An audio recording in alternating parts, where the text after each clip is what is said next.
ध्यानाभ्यास के लिए कृपया अपने नेत्रों को बंद कर लीजिए। अपना मुख अपनी ओर कीजिए। आपका सुख आप में ही है, अन्यत्र कहीं नहीं है। सुख को अन्यत्र नहीं खोजना है। अन्यत्र सुख की खोज को बंद कीजिए। आपको आपका सुख मिल जाएगा, भरपूर सुख मिलेगा, अनंत काल मिलेगा। जहाँ सुख नहीं है वहाँ सुख को नहीं ढूंढना है। सुख अपने अमूर्त शरीर में ही है और अपना अमूर्त शरीर हमको संवेदन गोचर है। सिर से पैरों तक ये मैं हूँ ऐसी सहज अनुभूति होती है और इस अनुभूति में शांति का अनुभव होता है, क्योंकि हम शांति स्वरूप हैं। सब जीवों को एक सुख की ही कामना है। अन्य कुछ चाहते हैं वह सुख के लिए ही चाहते हैं। इसलिए वास्तव में सब जीवों को एक सुख की ही चाह है।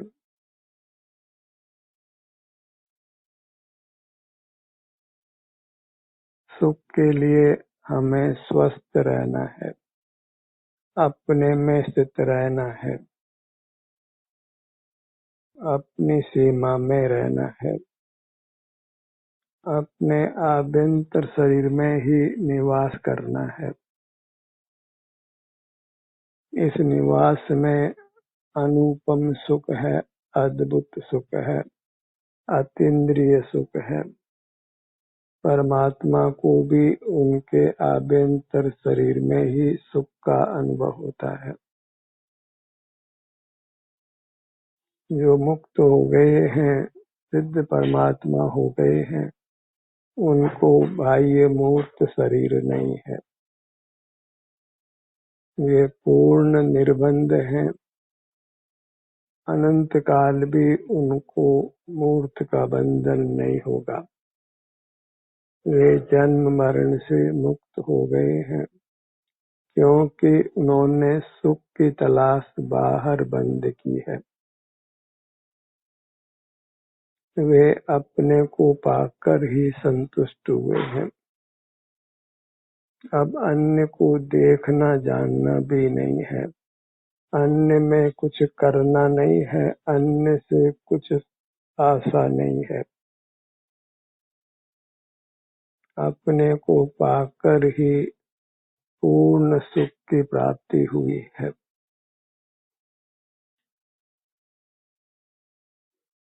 इंद्रिय संयम करना इतना ही मोक्ष मार्ग है। इंद्रिय संयम करना अर्थात मूर्त पदार्थों को देखना जानना बंद करना।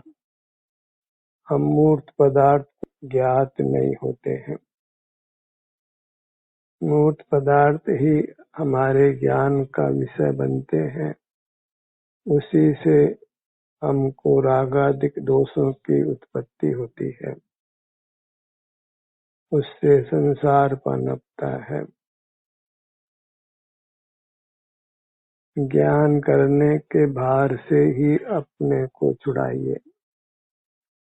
बस अपने से युक्त होकर सुख भोगिए। सुख ज्ञान के पराधीन नहीं है। सुख अन्य है, ज्ञान अन्य है। हमें सुख की वांछा करनी है और ज्ञान की वांछा को छोड़ना है। ज्ञान की इच्छा ही बड़ा दुख है।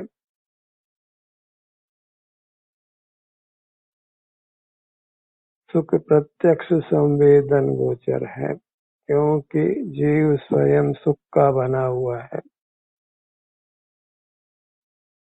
जहाँ बाहर से सुख की आशा समाप्त हुई तो बाहर का जानना देखना बंद हुआ और अपने सुख का अनुभव होने लगा।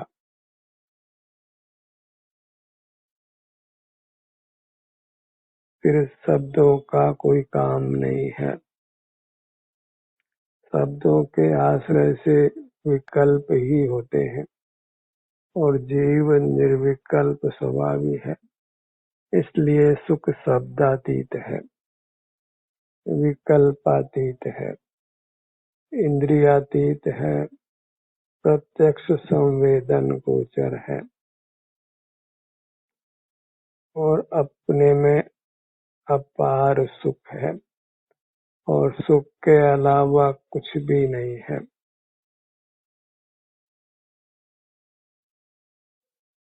केवल सुख है और जो अतीन्द्रिय है, अमृत रूप है। इसका सेवन कर ही जीव भूतकाल में मुक्त हुए हैं, वर्तमान में हो रहे हैं और भविष्य में होंगे। जहाँ बहिर्मुखता नहीं है, वहाँ रागातिक नहीं है, आकुलता नहीं है और अपना सुख व्यक्त होकर अनुभव में आता है।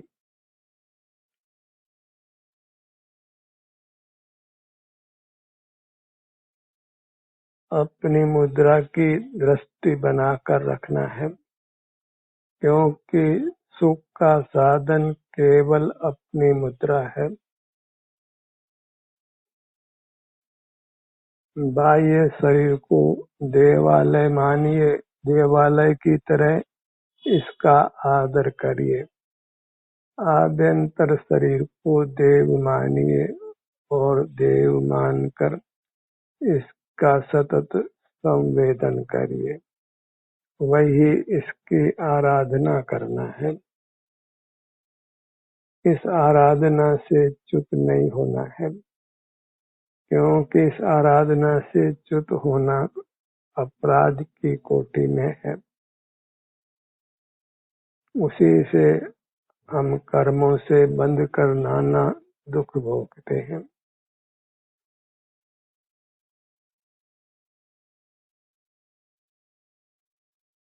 अंतर में ही विहार करिए, अर्थात सिर से पैरों तक ही विहार करिए।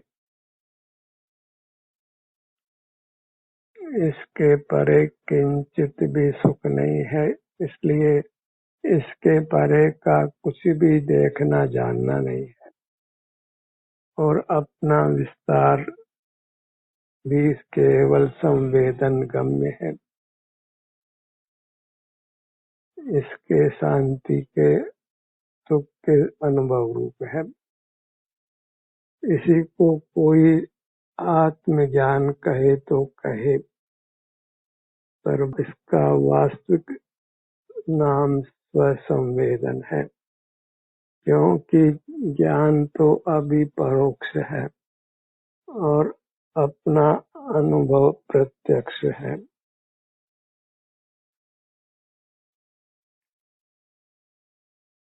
स्वसंवेदन या आत्मदर्शन ये प्रत्यक्ष है और ये मोक्ष का सोपान है। इससे अवश्य मोक्ष की प्राप्ति होती है, क्योंकि इसका आश्रय करने पर मोक्ष सुख का अंश अभी अनुभव में आता है। अनुभव से ही इसकी प्रमाणता है और वहाँ फिर कुछ भी पर का देखना जानना नहीं है, कुछ भी विकल्प नहीं है, कुछ भी राग द्वेष नहीं है। उसी से हम अपने आप को निराकुल अनुभव करते हैं, जैसे अभी सिद्ध हो गए हो, परमात्म पद मिल गया हो।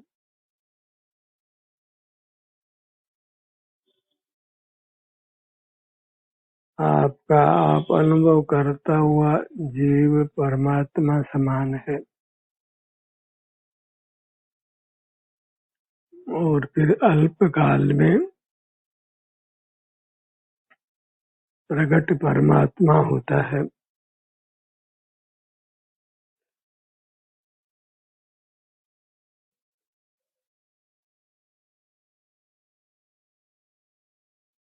स्वसंवेदन करने से ही हम निसंक होते हैं, अन्य कुछ वांछा नहीं रहती है। हम निर्वांछक होते हैं, एक अपने अतीन्द्रिय आनंद के भोजी होते हैं।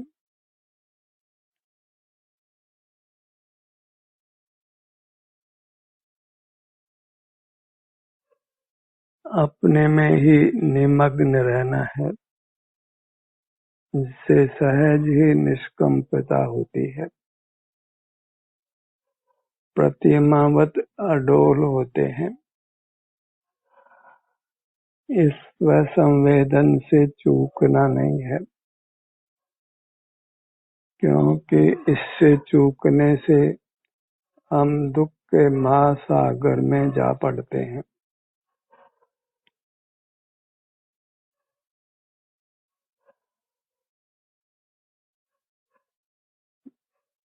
बहिर्मुखता को छोड़ने मात्र से हम मोक्ष मार्गी होते हैं।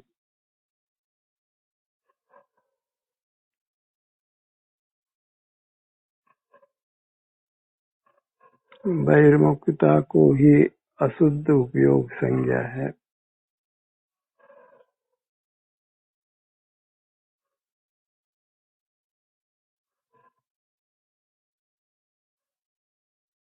बहिर्मुख जीव को निर्वाण कदापि नहीं होता है।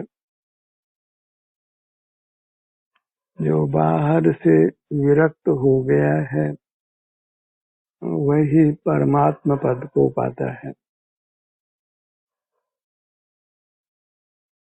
सकल बाह्य जगत से विमुख होकर अपनी मूरत में अनुरक्त रहना है।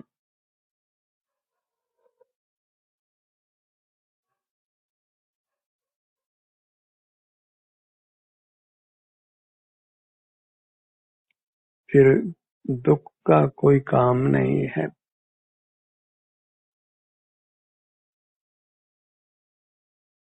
अपने में उपस्थित होना, यही मोक्ष मार्ग में दीक्षित होना है। अपनी मूरत का ही संवेदन करते हुए रहना, अपने सन्मुख होने से होने वाली शांति को ही भोगते रहना। इस शांति को पहचानिए, भोगिए। इसी से फिर वृत्ति सहज ही अंतरोन्मुख रहेगी।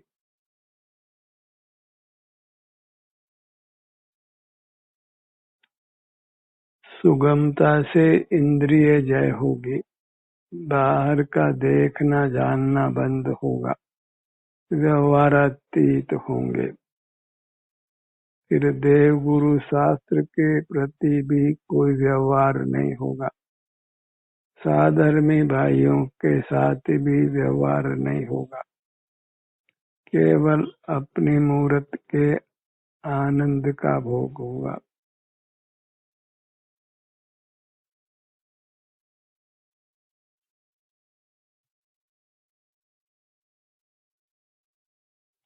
अपने चिदाकाश में ही रहना है, तो फिर पुनर्जन्म नहीं है।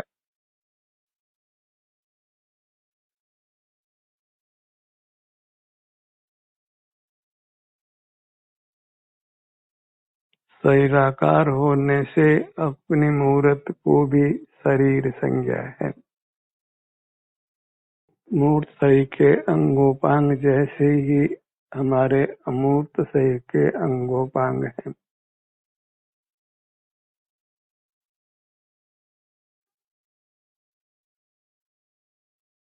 शरीराकार होने से हमको भी शरीर संज्ञा है।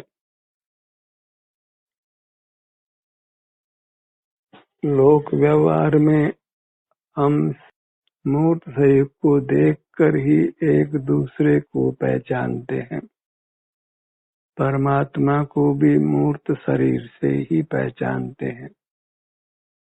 तो अपने मूर्त शरीर की भी उपेक्षा नहीं करनी है, क्योंकि बहिर्मुखता में हमारी पहचान इससे ही होती है।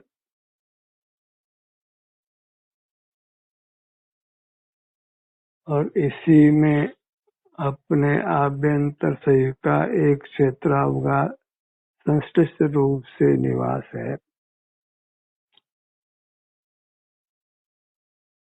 अनुभव में अपना आभ्यंतर शरीर ही आता है और खुली इंद्रियों से मूर्त शरीर ज्ञात होता है। हमें बहुलता से इंद्रियातीत रहना है। अपना ही संवेदन करते हुए रहना है।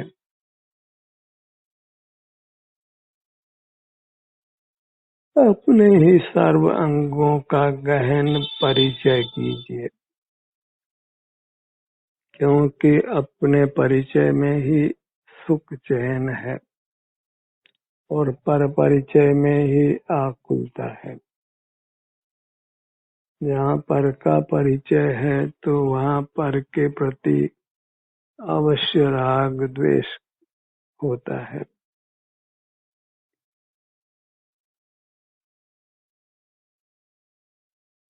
पर का ज्ञान वही राग द्वेष है और स्वानुभव है वही वीतरागता है।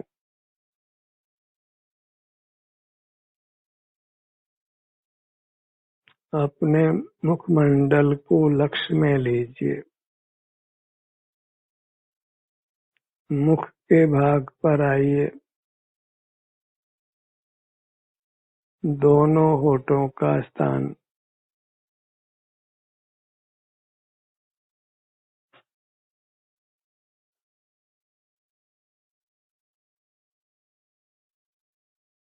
मुख से हम आहार ग्रहण करते हैं, इसलिए मुख की मुख्यता जानो। मुख के भीतर रसना इंद्रिय और तालु भाग को पहचानिए।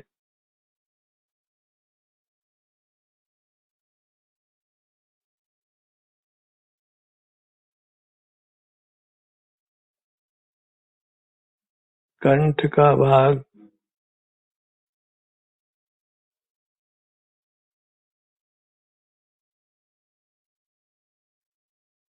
आपको लाभ तभी होगा जब अंग का नाम सुनकर आप उस अंग तक पहुंचते हैं, उस अंग का संवेदन करते हैं।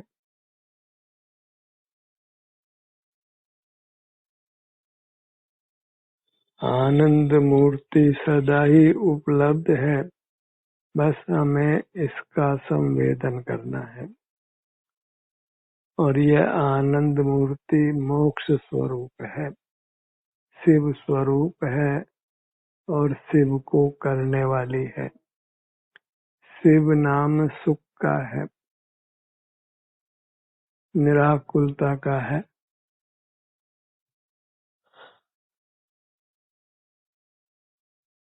और अपने से युक्त होने पर आकुलता नहीं है। दाहिने भुजा को लक्ष्य में लीजिए।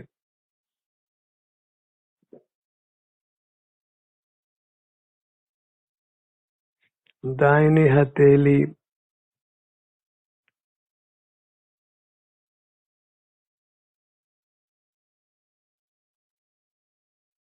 पांचों अंगुलियां। जैसा हमारा आकार है वैसा ही परमात्मा का आकार है। परमात्मा का आकार व्यवहार से ही पूज्य है। अपना आकार तो निश्चय से पूज्य है।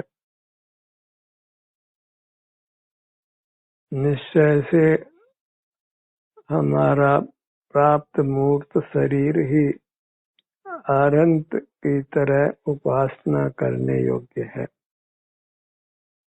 आभ्यंतर शरीर तो अनुभव के योग्य है। इसका अनुभव करना ही इसकी आराधना करना है।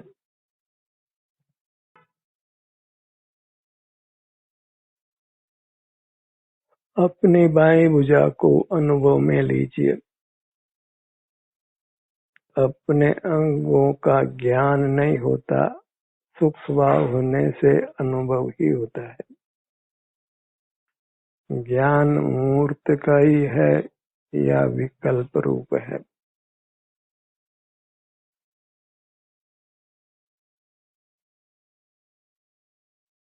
हमें अपने सन्मुख हो जाना है, फिर अपने सन्मुख ही बने रहना है। फिर अंतर में जैसे भी विचरण हो उसको स्वीकार करना है।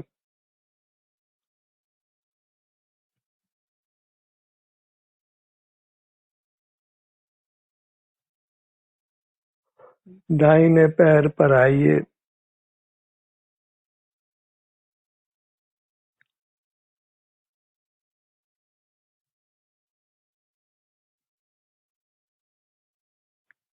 अपनी काया अमूर्त होने पर भी हम इसके सन्मुख रह सकते हैं, क्योंकि इसमें सुख दुख रूप संवेदना सदा पाई जाती है।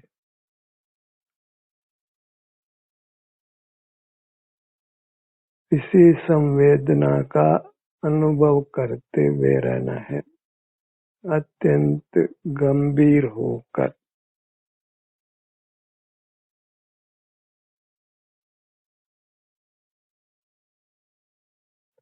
बाएं पैर पर आइए।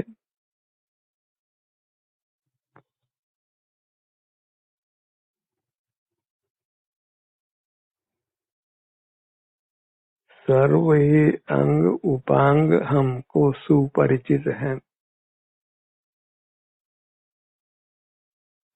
कोई नया परिचय करने की आवश्यकता नहीं है।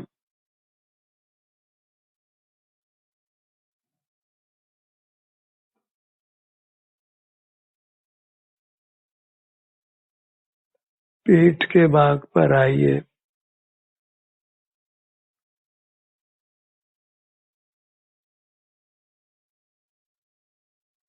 बायां कंधा, दायां कंधा।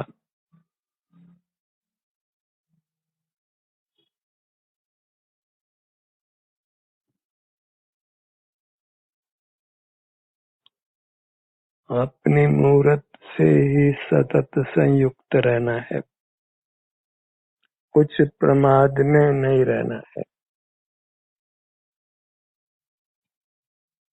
यदि आप अपने अंग उपांगों को स्वस्थ चाहते हैं तो अपने अंग उपांगों का संवेदन करते रहिए,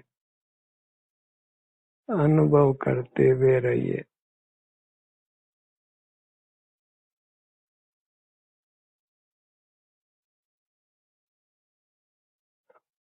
दोनों पैर,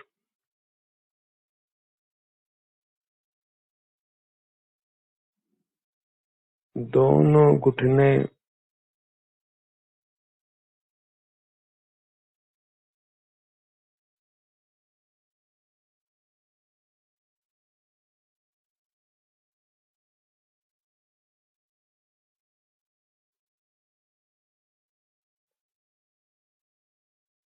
ऊपर से नीचे तक अपनी सीमा को पहचानिए।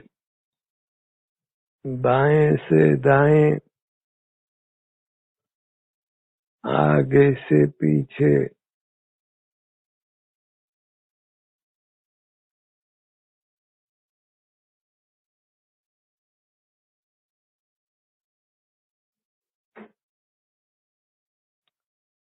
अपने मुहूर्त को ही नमन करना है, क्योंकि परमार्थ से अपनी मूर्त ही अपने लिए देव है। अन्य परमात्मा तो हमारे ज्ञान का विषय नहीं बनते हैं। ज्ञान का विषय केवल जड़ पदार्थ ही बनते हैं। अपनी मूर्त संवेदन गोचर है।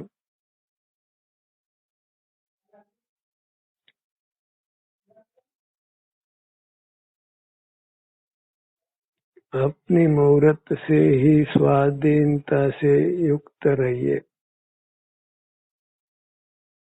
इस उपलब्ध सुख को भोगते रहिए।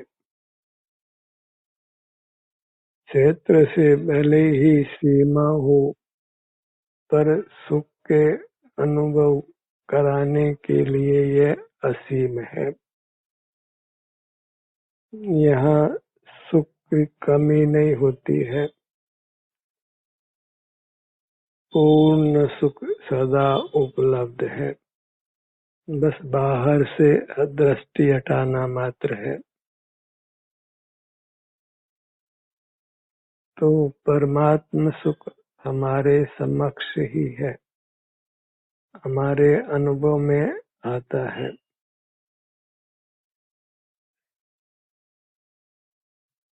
ध्यान का सत्र यही समाप्त होता है।